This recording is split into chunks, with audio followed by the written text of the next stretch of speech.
You guys, here I have the Racket String Shock Absorbers.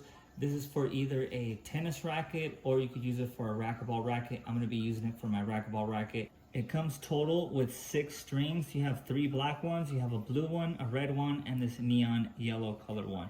Let's open it up, check it out, and we're going to put it on the racket.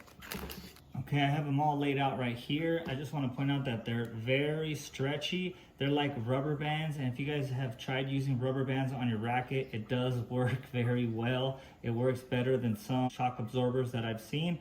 So I have my racquetball racket right here, and we're just going to place 2 of them on there. On the Amazon site, it actually shows you how the different knots go. They have 3 different knots. I'm just going to be doing my own style knot here. Okay guys, all I did is I did a double knot, and it looks like it's on there pretty good, and it's holding all the strings. So when a ball does hit, you could actually feel that it takes the shock of the ball, so you don't feel it down here in the handle. And it's definitely recommended when you're playing racquetball or you're playing tennis. I definitely recommend getting these strings.